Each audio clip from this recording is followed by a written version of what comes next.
ग्राम बिशनपुर, तहसील में नगर, जनपद आजमगढ़ का रहने वाला हूं। आज मैं आप सभी प्रेस बंधुओं को इसलिए बुलाया हूं कि मैंने एक बयान दिया था जिलाधिकारी कार्यालय पे लाल बिहारी यादव, नेता प्रतिपक्ष समाजवादी पार्टी के विरुद्ध, जिसमें उन्होंने उसका पलटवार करते हुए अपने को बेबुनियादी आरोप से बाहर बताया। बंधुओं, मेरा आपसे ये कहना है कि एमएलसी लाल बिहारी यादव जी ने जितना भी हमारे ऊपर हमारे द्वारा लगाया गया आरोपों का खंडन किया है, मैं आप सभी लोगों से कहना चाहता हूं कि हमारे पास उनके एक एक सवाल का जवाब पूरा प्रूफ के साथ में है। और मैं आप सभी लोगों से यह चाहता हूं कि हमारा मैसेज ये पहुंचाइए वहां तक, या राष्ट्रीय अध्यक्ष माननीय अखिलेश यादव जी तक, कि हम उनके साथ मीडिया चैनल पे बैठ के डिबेट करने के लिए तैयार है एक एक बातों पे। और उन्होंने जितना भी आरोप हमारे ऊपर लगाया है, सारे आरोप बेबुनियाद है और गलत है। मैं आप लोगों के माध्यम से बस इतना ही कहना चाहूंगा कि लाल बिहारी यादव जो आरोप में लगाए हैं कि राम मिलन यादव मुंबई में रहता है और गांव में प्रधानी लड़ने के लिए आया है, तो राम मिलन यादव गांव में प्रधानी लड़ने के लिए नहीं आया है, उनके किए गए भ्रष्टाचार को उजागर करने के लिए आया है। हमको प्रधानी से कोई लेना देना नहीं। उन्होंने आरोप लगाया कि हम बाल ठाकरे गैंग के आदमी हैं। हम बाल ठाकरे के गैंग के नहीं, हम किसी भी गैंग के आदमी नहीं है, क्योंकि हम तो कमाने खाने वाले आदमी हैं। लेकिन आदमी जब अगर वास्तविक में परेशान होता है तो लास्ट में उसको अपने मान सम्मान के लिए लड़ने के लिए खड़ा होना पड़ता है। तो आज मजबूरन में हमको खड़ा होना पड़ा। दूसरी बात, उन्होंने एक आरोप और भी यह लगाया है कि राम मिलन यादव के औरतें और लड़कियां मुंबई में बीड़ी भरने का काम करती हैं। आप लोगों के माध्यम से मैं उनको बता देना चाहता हूं कि जबान पे काबू करके बात करें। अगर ये लड़ाई हमारी और उनकी है, अगर उनके पास जितना दम है हमसे लड़ लें। अगर घर तक जाएंगे तो शायद हो सकता है कि हमें भी मजबूर होकर कहीं और आगे जाना पड़े।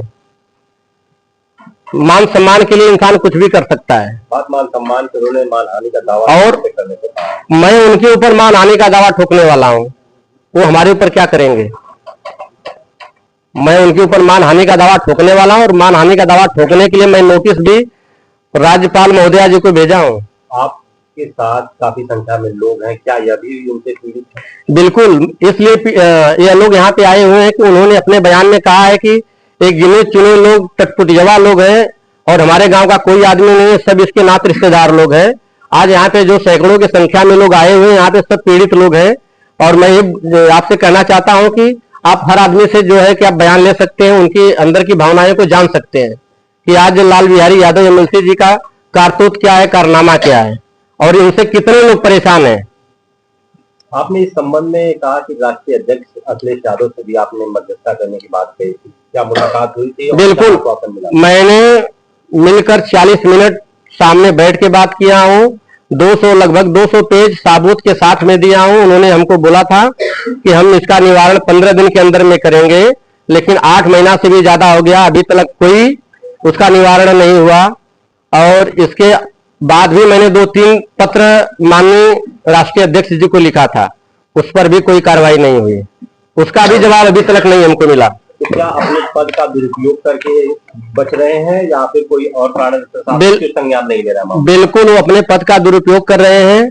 और मैं आज भी माननीय मुख्यमंत्री जी से और माननीय अध्यक्ष अखिलेश यादव जी से बोलूंगा कि इनको नेता प्रतिपक्ष से जल्द हटाया जाए, ताकि इनके ऊपर पूरी कार्रवाई हो सके। कितनी जमीन का मामला है और कितनी लगभग लागत है? नहीं, अभी तो जो हम लोग की जो हमारी जो पर्सनल जमीन है, ये तो कम से कम 35-40 करोड़ की जमीन थी, जिसके खिलाफ में मैंने इनको शुरुआती से आरोप लगाया था। लेकिन मैं तो पहले अपने को ही समझता था कि हमारी जमीन को कब्जा कर रहे हैं, लेकिन बाद में पता चला कि हमारे जमीन के साथ साथ में कई मौजा की जमीन को कब्जा कर रहे हैं। तो कितने लोग प्रभावित हैं? हाँ, अभी आज की तारीख में हम लोग 10-12 लोग हैं जी। तो आप चैलेंज कर रहे हैं? हम आज भी चैलेंज कर रहे हैं। बिल्कुल बिल्कुल। प्रशासन की उदासीनता क्यों है, जबकि आप लोग लंबी लड़ाई लड़ रहे हैं, पेपर भी आपके साथ है, आपका सही है, प्रशासन किसी तरह से उदासीनता क्यों है? प्रशासन आजमगढ़ का भ्रष्टाचार से भरा हुआ है, कोई कार्रवाई नहीं कर रहा है। जी सर, या तो लाल बिहारी यादव जी के प्रभाव में न कार्रवाई करता हो, या जो उसकी मजबूरी हुई है तो प्रशासन बता सकता है। आपकी आगे की लड़ाई क्या होगी, अगला कदम क्या होगा आपका? अब तो ये निवेदन दिए हैं, ज्ञापन भी दिए हैं, मुख्यमंत्री जी को भी दिए हैं और ये जिलाधिकारी महोदय को भी दिए हैं, लेकिन हमको जिलाधिकारी महोदय से आश्वासन ऐसा लग रहा है कि इस बार कुछ न कुछ कार्रवाई जरूर होगी। आप लोगों द्वारा जो है लगभग 75 एप्लीकेशन दिए गए हैं राज्यपाल, मुख्यमंत्री, गृह मंत्री, प्रधानमंत्री को, तो उस पे तो उनका कहना था कि हमें रिपोर्ट लिख दी है। लाल बिहारी यादव जी झूठे आदमी है, 75 नहीं 300 से भी ज्यादा एप्लीकेशन में दिया होगा।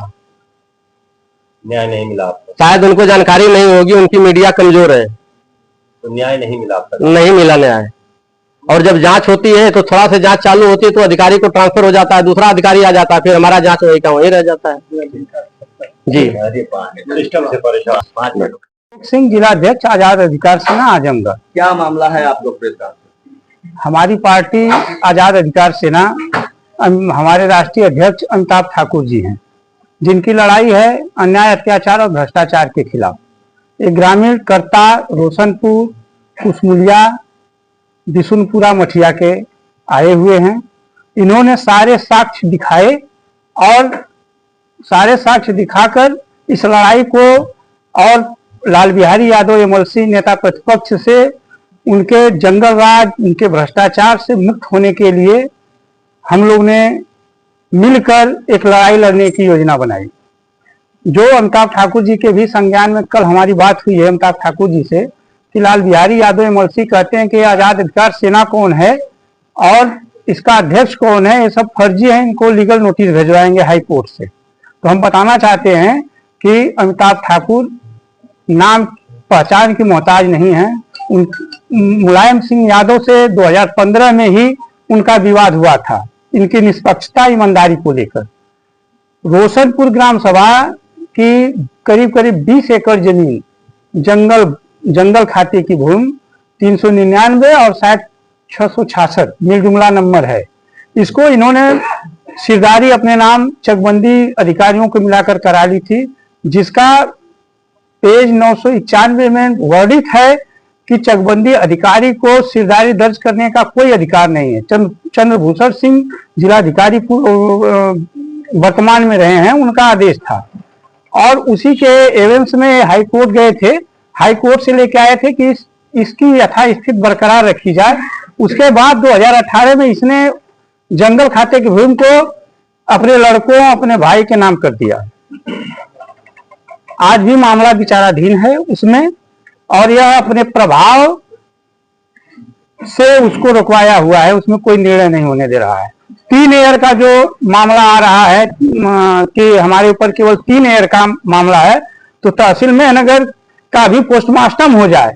जितनी शिकायतें हैं राजस्व विभाग की, खेलकूद का मैदान, खाद का गड्ढा, ऊसर, भीटा, उसमें तहसील के अधिकारी परोक्ष रूप से भूमाफियाओं को लाभ देने के लिए 3 एयर से लेकर 2 एयर तक का मुकदमा करते हैं, जबकि कब्जा निर्माण पूरे भूभाग पे रहता है। डीएम साहब के नेतृत्व में अगर सीमांकन करा दिया जाए या उनकी निगरानी में करा दिया जाए तो इनके 3 एयर जो 67 एक का मुकदमा, उसकी पोल खुल जाएगी। हालिया समय में आपने कोई प्रार्थना पत्र जिलाधिकारी को दिया या कोई जांच आपने कराने का मांग की है?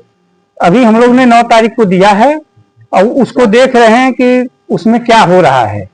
भ्रष्टाचार की आप इतनी बड़ी बात कर रहे हैं, हर जगह भ्रष्टाचार है, शुरू से लेकर आपने जो बताया, तो कैसे ये लड़ाई लड़ेंगे? इसके लिए क्या रणनीति, क्या आपके राष्ट्रीय अध्यक्ष इस लड़ाई में शामिल होंगे? राष्ट्रीय अध्यक्ष जी से बात हुई थी, अभी फिर फोन आया था राष्ट्रीय अध्यक्ष जी का, बात करते हैं और राष्ट्रीय अध्यक्ष जी से अनुरोध करेंगे कि वो आके करता, बिशुनपुरा, मठिया, कुसमुलिया का दौरा करें और रोशनपुर का दौरा करें और इसके लिए वो तैयार ही हैं। और कुछ वजहों से, कुछ साक्ष्य के वजह से मैं रुका हूं और वो भी प्रमाण हमारे सामने आ जाएगा तो राष्ट्रीय अध्यक्ष जी को हम आजमगढ़ बुलाएंगे। ठीक है, बात